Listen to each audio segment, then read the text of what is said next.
Hari ini pagi bisa makan, siang kagak, sore kagak makan. Begitu seterusnya bertahun-tahun mereka melakukan. Setiap hari cari pekerjaan susah. Kalau zaman sekarang bawa emak kemana-mana, nggak dapat kerjaan.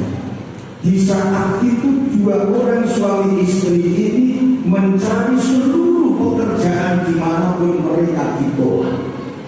Bahkan mereka dihina, dicaci, dimaki, dibully karena kemiskinan dan bahaya mereka coba campur.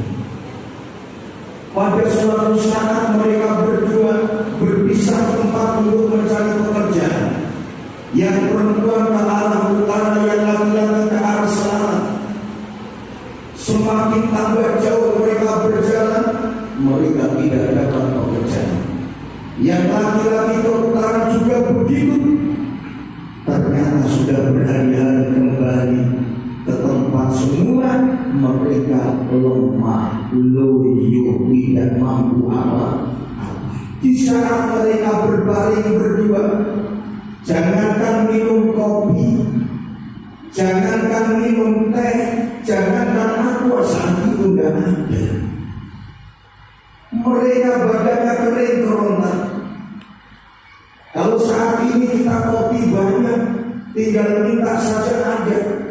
Maka sahabat-sahabat bangsa di luar itu, kalau ada kopi ini senangnya luar biasa Bapak Ibu. Mohon maaf sahabat bangsa, kopi tak minum sendiri karena sampai nggak nyampe. Kekuatan gitu. Bapak-bapak pengen kopi, ini salahnya Abdul Rahim ngasih cuma saya. Ustaz Abdul Rahim sebenarnya juga pengen. Dan dikasih ini saya minum-minum, tapi gak apa-apa, kita minum dulu. Bismillahirrahmanirrahim. Kopi. Ada sebuah cerita di kopi yang tadi belum saya teruskan. Cerita di kopi. Di Hadramaut. Di saat saya di Hadramaut, saya dapat cerita kopi. Begitu berjumpa dengan Habib Umar Tohar, cerita pula kopi. Artinya apa cerita itu? Jika ceritanya di mana ada orang yang minum kopi selagi di dalam dada itu masih ada kopinya, mereka tidak akan menyiksa mereka di saat mereka mati. Maka bahasa-bahasa itu senang kopi agar tidak disiksa malah mereka. Lalu ini cerita sore Bapak Ibu. Cerita sore menungso itu kok minum kopi di dalam mereka mati, di dadanya masih ada sisa korban. Kopi ini layu ada bermalaikat kopi. Malaikat yang di kuburan itu tidak akan menyiksa. Maka bapak-bapak minum kopi. Apalagi kena asam lambung, cepat minum kopi.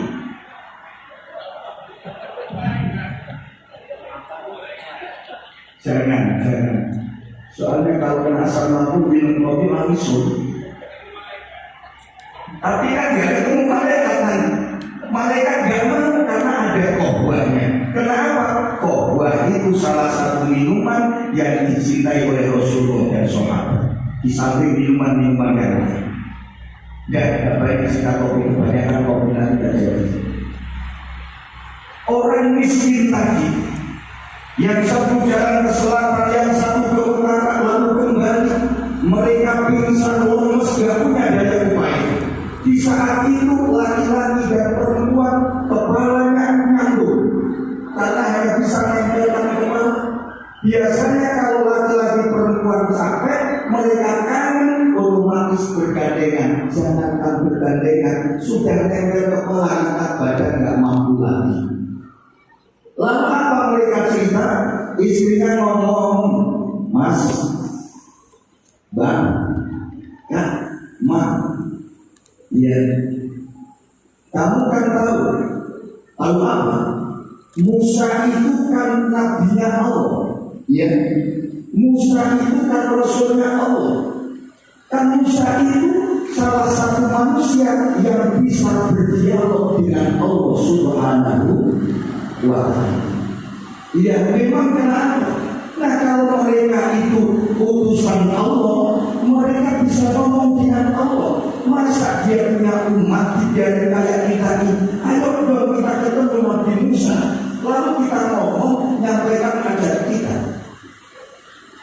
Katanya suaminya, bagaimana kami mau, bagaimana kami bisa, bagaimana kami berani ke sana, sementara mereka orang yang belajar dengan luhur, kami ini rakyat jelata.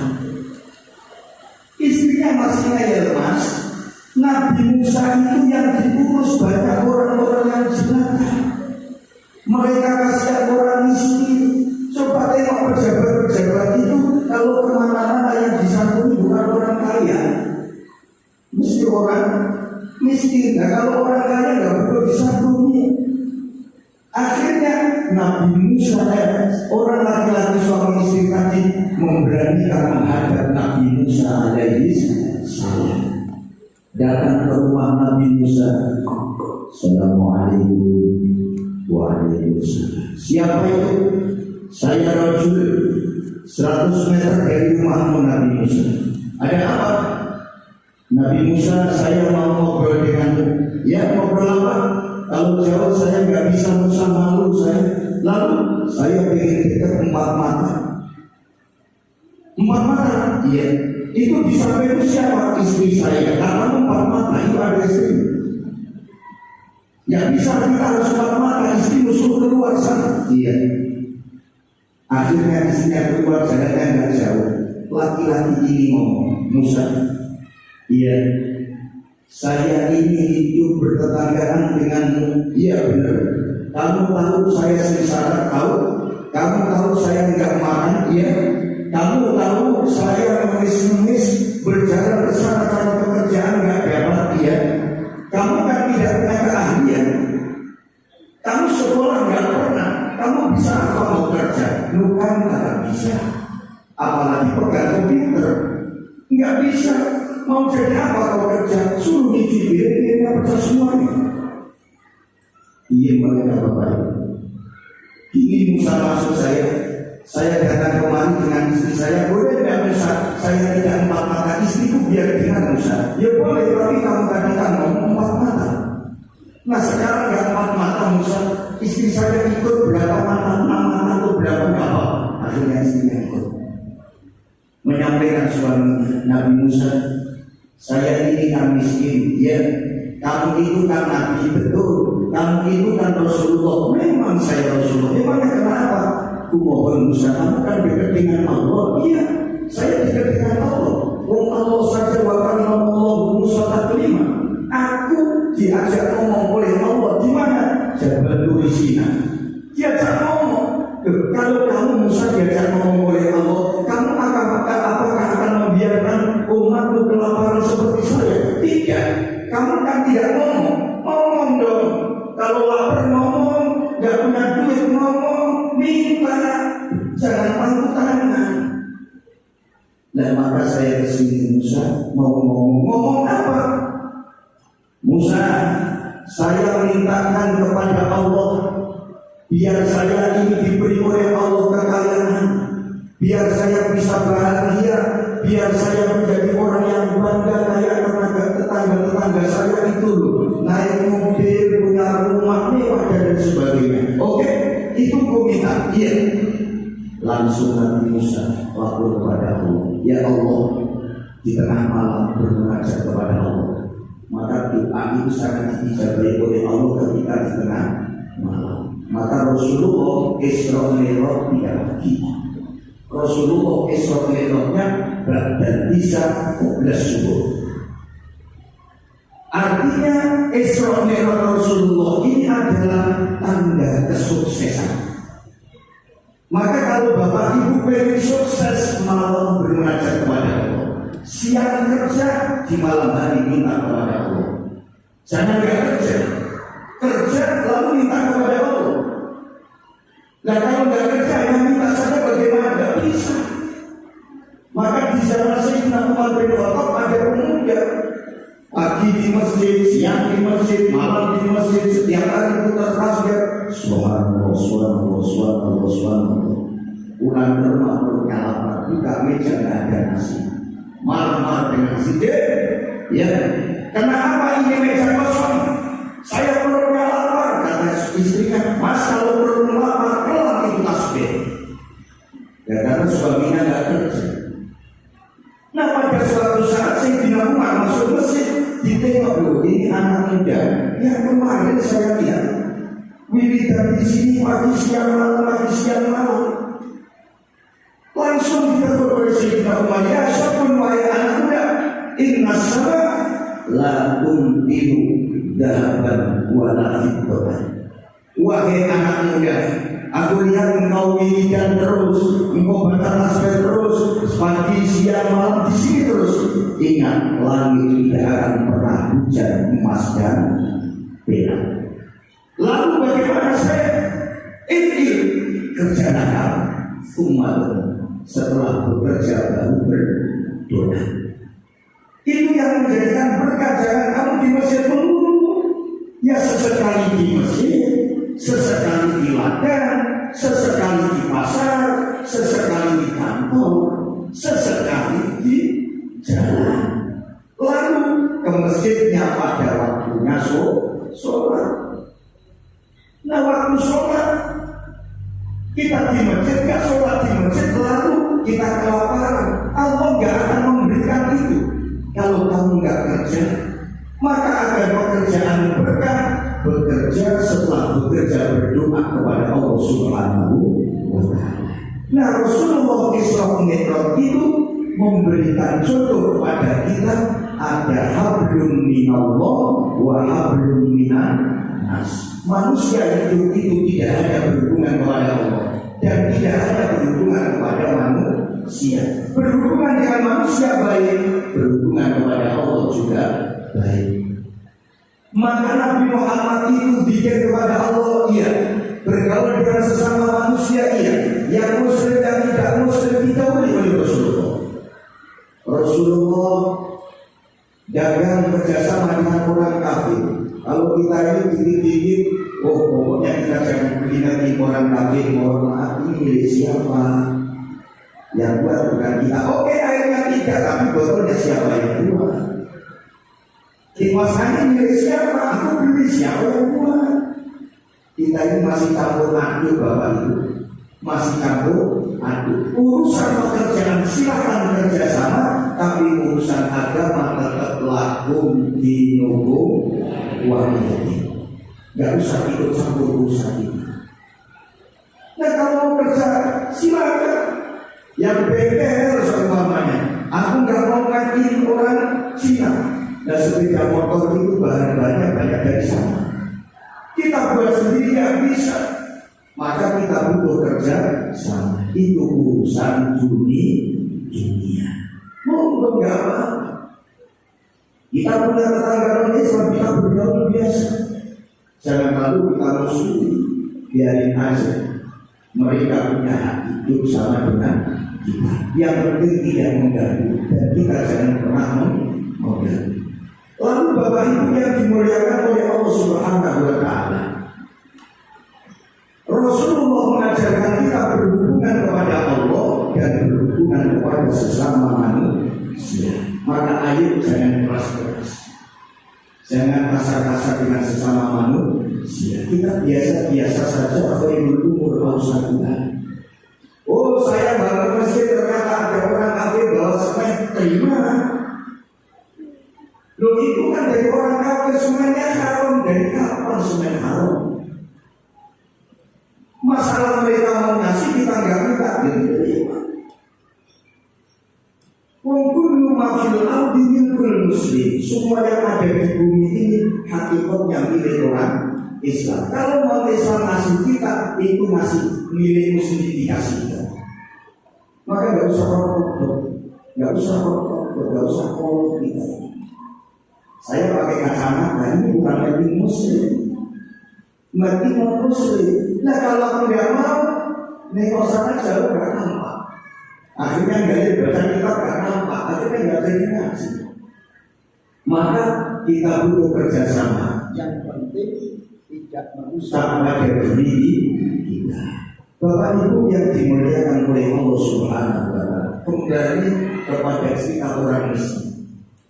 Orang miskin tadi minta kepada Nabi Musa, tolong aku mintakan kepada Tuhan Musa, mintakan kepada Allah agar aku menjadi orang yang seperti tetangga-tetangga.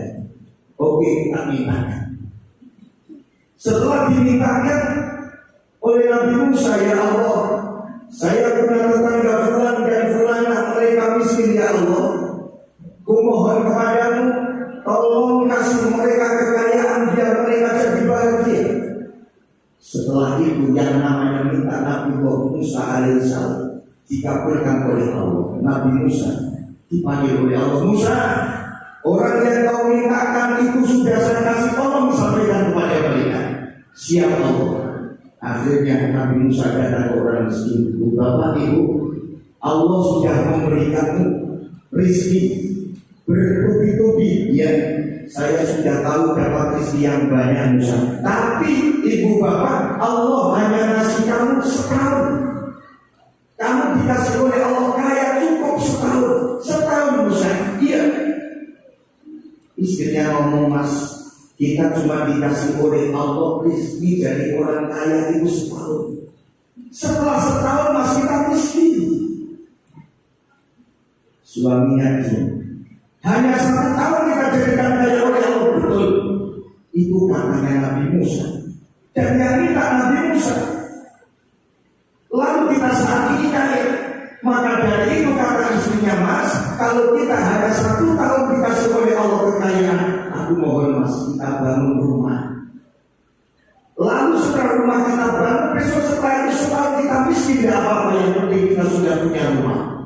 Kita beli kebun karet Mas, kita beli kebun sawit Mas, kalau ada zaman dulu. Dibangun ekonominya. Setelah itu istrinya ngomong, Mas, kita bangun 7 pintu. Untuk apa itu? Kita sediakan kepada musafir-musafir agar mereka bisa hidup di sini ketika mereka jalan. Setelah itu rumah yang kita bangun digunakan musafir datang kemari gratis, gak usah bayar, makan kita kasih. Oke, kata suaminya, kita buat itu 7 pintu dibuat. Setiap ada orang yang musafir dari mana saja disuruh mampir ke situ dikasih makan. Lalu apa lagi? Kita masih banyak harta ini. Ayo kita kumpulkan anak yatim, kaum duafa. Setiap bulan kita kasih, bahkan setiap hari kita kasih. Oke. Setiap hari kasih terus, dikasih terus, dikasih terus. Lalu Nabi Musa bingung. Setelah 1 tahun lewat, Nabi Musa lapor kepada Allah, ya Allah, wahai Tuhanku, ada apa Musa? Dulu saya minta kepada wahai Allah, ada tetanggaku yang miskin. Dulu mereka miskin betul. Lalu dia minta kepadaku agar aku minta kepadamu, ya Allah, mereka jadi orang kaya. Lalu engkau ngomong bahwa mereka jadi orang kaya cukup 1 tahun saja. Ya memangnya kenapa? Ini sudah lebih 1 tahun Allah, mereka nggak jatuh miskin. Doanya Nabi Musa. Punya rumah sudah dimintakan oleh Allah karena janji Allah 1 tahun gak miskin-miskin. Nabi Musa minta, kenapa gak kau miskinkan lagi Allah? Nabi Musa itu nabi yang politikus yang luar biasa. Maka kalau ada dia yang ikut politik jangan salahkan. Wong Nabi Musa saja politik. Loh kok begitu gimana? Kalau nggak ada Nabi Musa, coba pikir Bapak Ibu, sholat kita 50 kali dalam sehari, siapa yang mampu? Nggak mau 5 waktu sehari, semalam aja kadang subuh nggak sholat, duhur masih di perjalanan, atau duhur masih di kantor, asar masih di jalan, maghrib kecapean, isya ketiduran, subuh kesiangan, nggak sholat. Nah akhirnya Bapak Ibu, Allah menyampaikan kepada Nabi Musa. Nabi Musa nabi yang politikus. Maka kalau ada dia yang politik jangan salahkan, nggak apa-apa salahkan. Kalau dia nggak ada yang politik, jangan pandang baju saya hijau. Ini pakai baju hijau kenapa? Ini NU, nggak ada kaitannya dengan politik. Yang mau PKB silakan, yang mau P3 silakan, yang mau Demokrat, PT, Golkar silakan. Tapi baju saya ini baju biasa. Saya di depan saya warnanya hijau, kopiah saya juga hijau. Maka kemarin waktu saya umroh dikatakan orang Arab, ya insan ada, wahai manusia hijau. Aku Aku juga bingung siapa yang manusia hijau. Ternyata tak lihat baju saya, serban saya, bahkan juga saya saat itu hijau semua. Maklum, ini hijau sendiri. Kenapa saya pakai hijau? Waktu itu kalau jamaah saya hilang nengok hijau-hijau sudah cukup. Karena saat itu nggak ada yang hijau-hijau yang menarik sendiri pasti nampak. Nah, lalu Bapak Ibu yang dimuliakan oleh Allah Subhanahu wa Ta'ala, Nabi Musa lapor kepada Allah, ya Allah, kenapa itu lebih 1 tahun kok nggak miskin-miskin Allah? Padahal engkau janji 1 tahun saja kalian. Musa,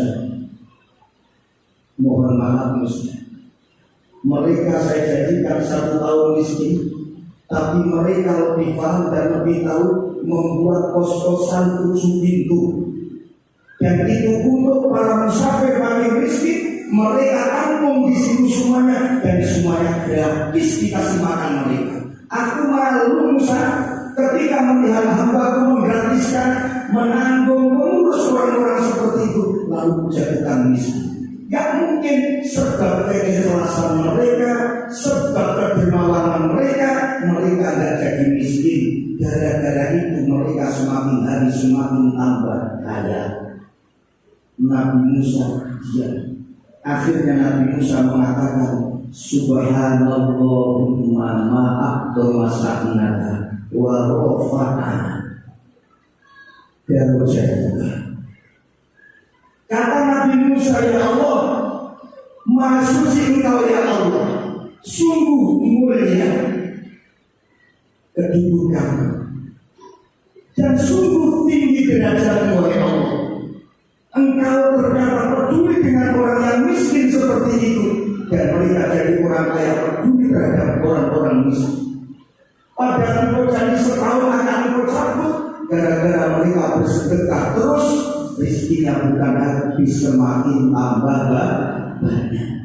Maka Allah juga menyampaikan dalam Al-Quran, wa ma anfaqtum min syai'in fayukhlifu. Ketika manusia itu kalau mau menginfakkan sesuatu apa yang dimilikinya, maka Allah akan menggantinya. Kenapa? Wa huwa khairur raziqin. Allah itu sebaik-baik zat yang memberi rezeki. Maka Bapak Ibu, kalau Bapak Ibu sedekah jangan takut miskin.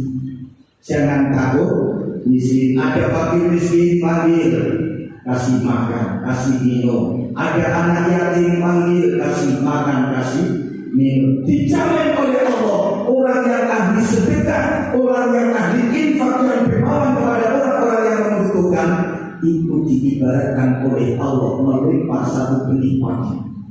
Begitu dilempar benih padi ini, mathalul ladzina yunfikuna fi sabilillahi kamathali ambatat sab'a sanabila fi kulli sunbulatin mi'atu habba wallahu yudha'ifu liman yasha. Satu benih padi kita lempar, begitu kita lempar ternyata benih ini tumbuh menjadi 7 cabang, dan satu cabangnya buahnya 100, satu menjadi 700. Artinya kok Bapak mau banyak sedekah, yakin rizkimu semakin tambah banyak, tambah banyak, tambah banyak. Alhamdulillah. Maka lihat saja, kalau ada orang kaya kok semakin rajin sedekah, mereka tidak akan pernah miskin. Mereka rizkinya akan semakin tambah banyak, semakin tambah banyak. Nah anehnya orang sekarang itu semakin kaya semakin sombong. Mau jalan gitu. Mereka jalannya beda, nggak mau tengok kanan tengok kiri. Kalau naik mobil nggak mau pindah di tengah jalan. Nah kalau begini ini lama-lama mereka akan datang. Maka ayo Bapak Ibu, hidup itu ujian. Hidup itu ujian. Ujian apa? Di dunia. Yang kaya diuji, yang miskin juga diuji. Kalau kaya ujian Allah, maka jangan sombong. Karena suatu saat kekayaan kita akan dicabut oleh Allah Subhanahu wa Ta'ala. Semakin kaya, semakin rajin ibadah. Semakin kaya, semakin rajin sedekah. Semakin kaya, semakin bersosial dengan masyarakat. Semakin kaya, semakin malah banyak berkumpul dengan masyarakat. Dulu miskin, sering kumpul main-main. Begitu kaya, nongkrong di depan rumah saja agak pernah. Pintu dikunci terus, ada tulisannya tidak menerima bantuan.